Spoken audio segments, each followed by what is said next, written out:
नमस्कार। जस्टिस यशवंत वर्मा जो Delhi high court के जज हैं, उनके घर जो करोड़ों रुपए बरामद होते हैं जले हुए, एक वीडियो नजर आता है उस नोटों के जलते हुए। उनकी जब से घटना प्रकाश में आई है, तब से जो आईएएस अभिषेक प्रकाश हैं यूपी काडर के, जो लखनऊ में करीब 3 साल तक लगातार डीएम बने रहे इसी सरकार में, उनका जो मामला है, उनकी जो चर्चा है, यूपी में थोड़ी थम सी गई है। लेकिन हम आज उन पर चर्चा करेंगे। दरअसल आईएएस अभिषेक प्रकाश के सभी काले कारनामों की चर्चा करेंगे। अभिषेक प्रकाश की गिनती गिने चुने करप्ट अफसरों में होती है। मतलब करप्शन का पूरा एक घड़ा कहते हैं कि उनके पास है, जो लगता है कि भर गया था, और इसी वजह से वो उनके खिलाफ ये एक्शन हुआ। वैसे तो करप्शन वो हर जगह कहते हैं कि आईएएस अभिषेक प्रकाश जहां कहीं भी डीएम रहे, वहां सैकड़ों एकड़ जमीन उन्होंने अपने लोगों के नाम रखी, अपने रिश्तेदारों के नाम, अपने नौकरों के नाम खरीदी। खरीदी क्या मतलब, एन केन प्रकारेण दबाव बना करके बिल्डरों से या फिर कागजों में हेर फेर करके उन्होंने जमीन ले ली, जिनकी कीमत कई करोड़ में आती है। और लखनऊ में भी ऐसा उन्होंने किया, बरेली में किया, पीलीभीत में किया, लेकिन किसी अफसर की नजर उन पर नहीं पड़ी। और अभिषेक प्रकाश ताल ठोक करके इस सरकार के सबसे खास अधिकारी बनने का दावा करते हुए 3 साल तक लखनऊ के जिलाधिकारी पद पर बने रहे। शायद अगर 3 साल पूरा न हुआ होता तो वो लखनऊ के डीएम पद से हटते भी नहीं।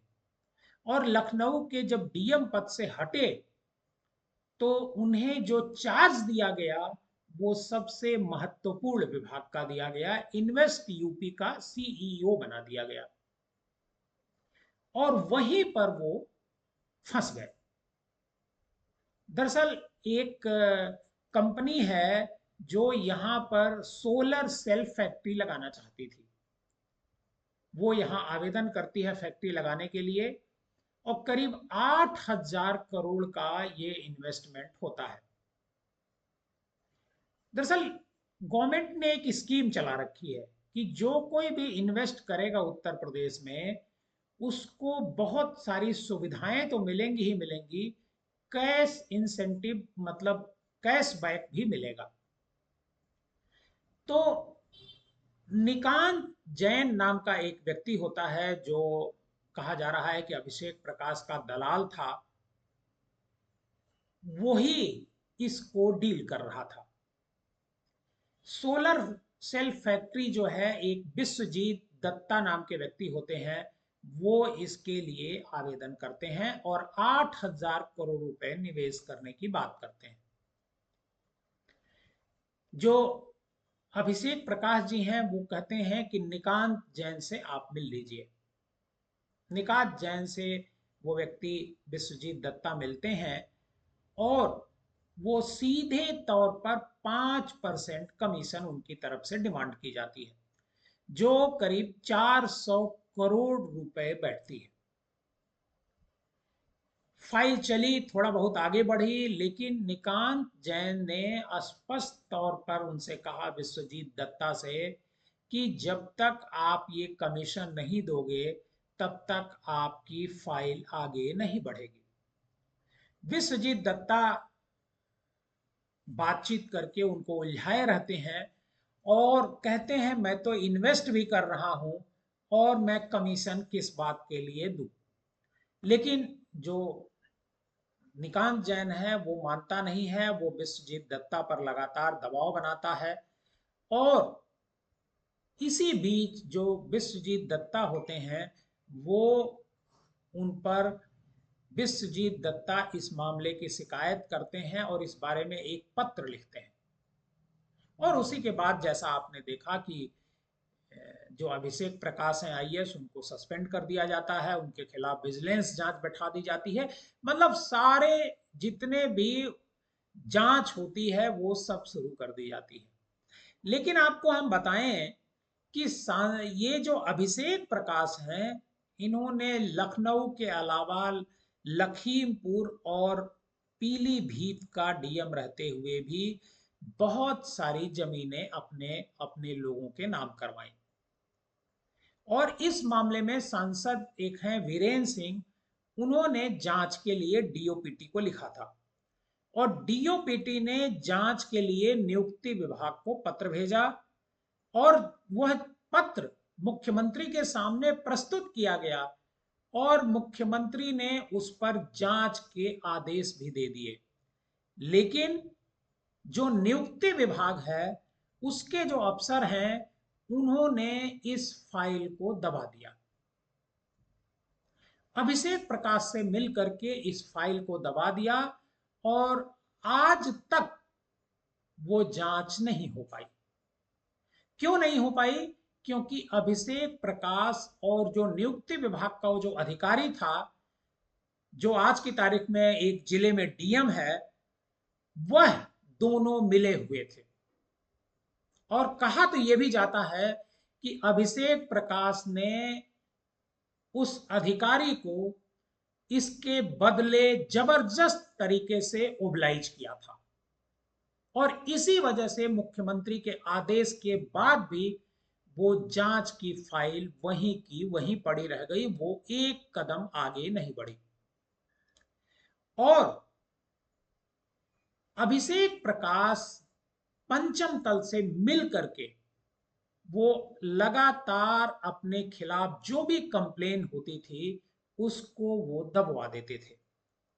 और आपको बता दें कि लखीमपुर में कहा जाता है कि अभिषेक प्रकाश ने 200 बीघा जमीन अपने अपने लोगों के नाम करवाई है।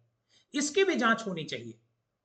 बरेली में भी वो डीएम रहे और बरेली में 400 बीघे जमीन खरीद का एक मामला जो है, वो भी उसमें लिखा गया कि मामला अति संवेदनशील और गंभीर प्रवृत्ति का है और स्टाम्प चोरी और राजस्व से जुड़ा हुआ है, लेकिन उस पर भी कोई कार्रवाई नहीं की गई। पता चल रहा है कि ये जो 400 बीघा जमीन बरेली में है, ये अभिषेक प्रकाश के अपने लोगों के नाम है। अभिषेक प्रकाश जब लखनऊ के डीएम थे तो उन्होंने अंसल में 2 प्लाट लिए। वो जमीन पार्क की थी और पार्क की जमीन को उन्होंने अपने नाम करवा लिया और 2 प्लाट को एक में जोड़ करके आलीशान कोठी उसी जगह पर बनवा दी। अभिषेक प्रकाश की ताकत का आप अंदाजा इसी बात से लगा लीजिए कि अभिषेक प्रकाश जब लखनऊ के डीएम थे तो वो उनके पास एलडीए का भी चार्ज था, मतलब वो एलडीए के वीसी भी थे। और एलडीए के जब वीसी थे तो उन्होंने एक चंदन हॉस्पिटल है, यहाँ लखनऊ का बड़ा चर्चित हॉस्पिटल है चंदन, उस चंदन हॉस्पिटल को गलत तरीके से एक जमीन एलडीए की आवंटित कर दी। इसको लेकर के खूब हंगामा मचा, अखबारों में खबर छपी। उसके बाद वो जमीन का जो आवंटन था उसे निरस्त किया गया। लेकिन अभिषेक प्रकाश ने इतना सब कुछ होने के बाद जहां कहीं भी वो रहे, उन्होंने करप्शन भी दबंगई से किया। हालांकि वो व्यवहार में बहुत अच्छे हैं, कुछ लोग उनकी बड़ी तारीफ करते हैं क्योंकि वो जो उनके जानने वाले लोग होते हैं उनका काम बहुत आसानी से कर देते हैं और मीडिया के लोगों को अपने साथ रखने की उनकी कोशिश रहती है। वो जो डिस्ट्रिक्ट एडमिनिस्ट्रेशन कवर करने वाले जो पत्रकार होते हैं उनको अपने साथ वो मिला करके रखते हैं ताकि उनके खिलाफ कोई आवाज न उठने पाए, कोई उनके खिलाफ शिकायत न करने पाए। और शायद इसी वजह से अभिषेक प्रकाश मीडिया के भी चहेते बने रहे और जो योगी सरकार के जो प्रमुख आईएएस अफसर हैं उनके भी वो चहेते बने रहे। लेकिन उन्हें क्या पता था कि इन्वेस्ट यूपी में जा करके वो यहां फंसने वाले हैं। और हुआ यही। इन्वेस्ट यूपी में 8,000 करोड़ रुपए के प्रोजेक्ट सैंक्शन को लेकर के जो 5% कमीशन उन्होंने मांगा, ये उनके करप्शन की पोल खोल गया। वैसे अब करप्शन पर तो बात करना बेमानी जैसा ही है, क्योंकि हर जगह करप्शन है। आज ही जो एनएचआई है, एनएचआई में सीबीआई ने एक महाप्रबंधक एनएचआई के उससे 15 लाख रुपए की रिश्वत लेते हुए उसको गिरफ्तार किया। एनएचआई ने के कई ठिकानों पर जो है सीबीआई ने रेड करी है और 1.5 करोड़ रुपए के आसपास की बरामदगी हुई है।